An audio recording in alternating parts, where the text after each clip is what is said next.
I am tired. I gotta tell you, that depression, I was doing good for a long time, but when that depression hits you, and it hits you for a few days, and then you get sick, and man, it could take a lot to bounce right back, and you ain't got nobody to pick you up, and if you're relying on anyone to pick you up, or that it's the coffee that's going to be the deciding factor, or your friend, or your coworker, or a new girlfriend, or a new boyfriend, or whatever. It ain't. It's all right here. You got to pick you up in here. I want to share this with you. In my dating after divorce, this has come about many times, and it didn't hit me. I used to try to put myself into the shoes of the children, of the kids, or the young woman or the young man, and try to have some more understanding. That was always my goal, is to try to have deeper understanding. And I just could not put my finger on it. Don't mind me, I'm getting ready for the gym right now because I'm laying here. I missed the gym this morning because I was too damn depressed and not feeling well. And it's past dinner time, and my girl is visiting her son, which I'm very happy about. They're visiting, and it brought to my attention, and I'm gonna go to the gym right now. I'm just gonna go in and just put a few miles in, and just do like a quick burnout, maybe like 100 reps of everything around full body, like 100 reps, just lightweight 100 reps, and just go put in 3 miles. And this dawned on me to make this video for you guys, because this happens quite often. It happens too much, and there's got to be, with all these divorces going on, someone's got to benefit from me telling you this, from all my experiences of dating and experiencing the other child. I feel as though I'm the most understanding, loving, caring, and nurturing type of man there could possibly be. And I learned along the way not to be too much of that, but know when to give it, and know when to prepare to give it. Sit back. Let me turn the camera real quick, because I'm gonna put some pants on. And I'm gonna stand up. I don't want you to be seeing, all my manliness. So, with dating these other kids, they have different ways of showing their frustration, their anger, their confusion. And this one taught me a lot. This young man, I've talked to him about it before. He's angry, and his father's not around. His father's there. His father's actually the one who took full custody of him. But his father's never around, because his father's a truck driver, always gone. Not really there. There financially, but just not there.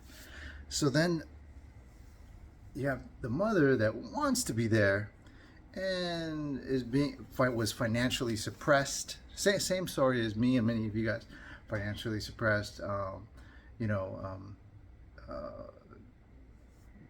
put just all these things that she had to move to, just all this craziness, cross country type moving, and life changing situations, and it's just so difficult. And she wants to be there, and now we're dealing with a lot less.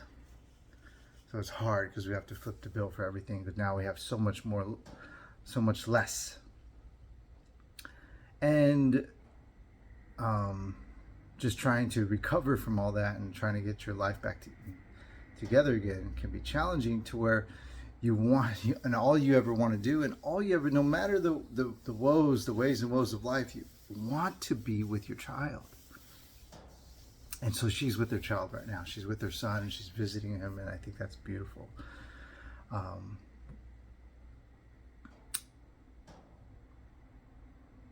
The young man showed dislike towards me. He showed frustration towards me. I've never given him any fuel or any reason to dislike me. But so now she's visiting him in a different state, and we talk. We called each other, and we do our talks like maybe in the morning and then maybe at night and stuff like that, just to see how each other's doing, or just in the middle of the day. Hey, look at what we're doing right now. She sent me pictures of them eating and hanging out downtown at the city with her and her son. That's awesome.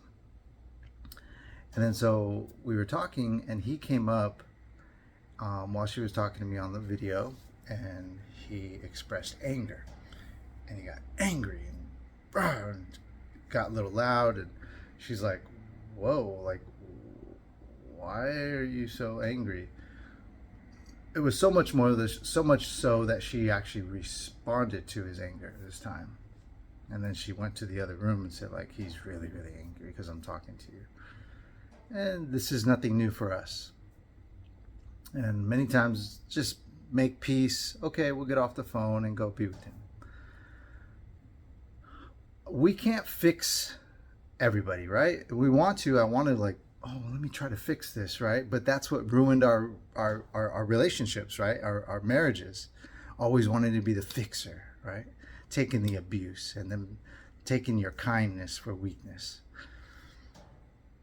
So we can't fix everybody. And this is a young man who's supposed to eventually at some point be a man. And he's not your responsibility to show him the ways of a man. But if you could, I'm sure you would want to show him the right way.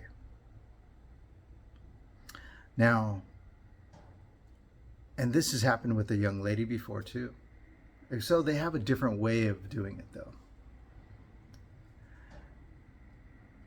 I am not that young man's father, and I believe that one day we'll be in each other's presence again. I know we will,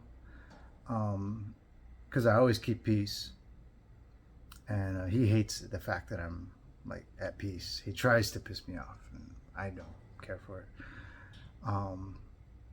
So if I could now, see, it's not my job, right? It's got to be mom's job. And many times moms is not effective enough because these, especially young men and young ladies, they just walk all over moms because moms subconsciously are a feminine voice. They also attach themselves to subconsciously there's a like a softness, a gentleness there, and a caringness. So they can walk all over that softness, right? With their anger and their aggression, whether it be a son or a daughter. But see, that's just not the case. A mom could say something, but it's difficult for them many times, right? Or if this table's reversed, the father can say something, but many times it's difficult for them as well too. They hold some guilt.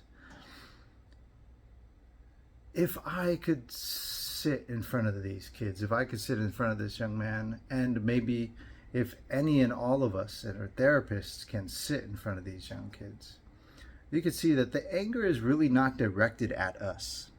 The anger is directed at themselves. They lack the love within them. And because of the lack of love within them, they seek to be loved by what they wish it to be their father. It's not, so I express anger towards you because I really want my father's love. They express it towards their mother because I really want their mother's love, whichever way it goes. The anger really is not your fault or my fault. The anger is within them. We can't blame. There's really not fault. It's lack of. So it's missing. If anything, we have to blame the love that's missing. And we can't put it on somebody as their responsibility. It's the lack of love that they're missing because of separation. So whether the child went with mom or with dad, they're lacking love from the opposite. Whether they went here, they're lacking love from here. They went here, they're lacking love from here. And the lack of love is what they desire. If I could speak to this child or all children that are in a divorce, if I could just speak to them, I would just say, there is no nobody that can ever compete or take away the ultimate true love that your parent has for you. You are the first and only man of her life. And vice versa, if it's a young daughter, you are the first and only woman of your father's life.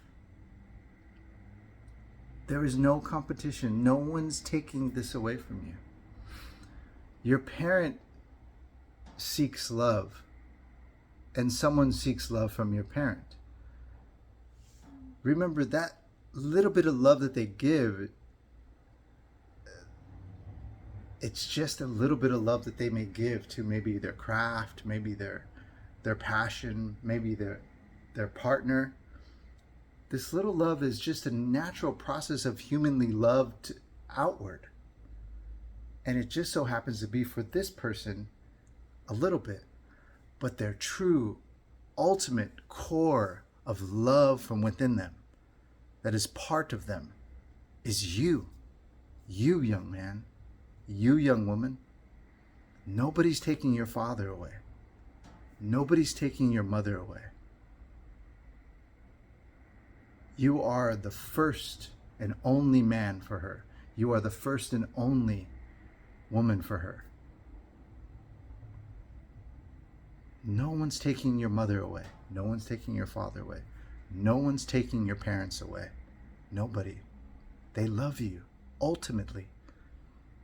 If you put them on the line of life and said, you choose child or this person, it's clear as day they would choose you. You know this. And so to even think and to fathom, even like you have this type of like push-pull, like, why is she loving that person? Must love me more, or I don't want you to, what? To even go there, you are wasting your energy. You are wasting your thought process. You are putting energy of anger and effort of anger into this space that doesn't exist. You're wasting your life in anger when you should be putting energy and effort of love towards your parent, because your parent loves you.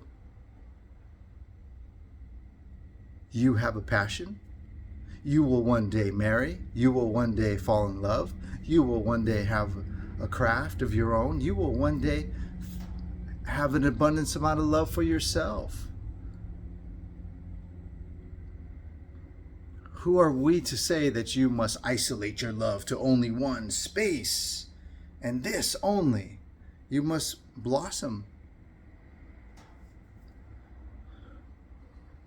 I just really feel as though like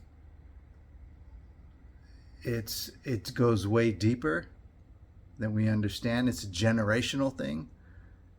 And these kids are truly angry at the lack of love that's within them, that they seek subconsciously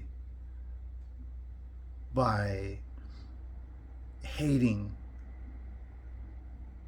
what they believe is the problem, when it really, the problem is they're just walking further and further away from the love that they can be and energy they can be putting within themselves. And by putting more love in within themselves, more energy and effort within themselves, creating a better version within themselves, is loving your parent, is a way of loving your parent. You must go in order to come out.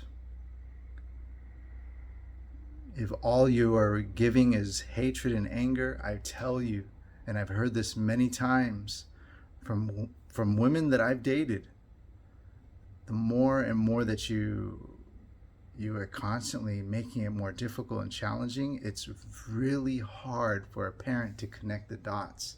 They will do it through the pain, but it's hard to connect love and you and your anger. It doesn't stick.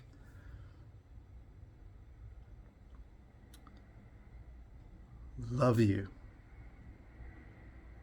That's all I can say to these kids. There's no one taking your mother away. There's no one taking your father away. Only you have the power and capacity to take them away by the lack of love that you have for yourself. Take care, guys. I'll talk to you again soon.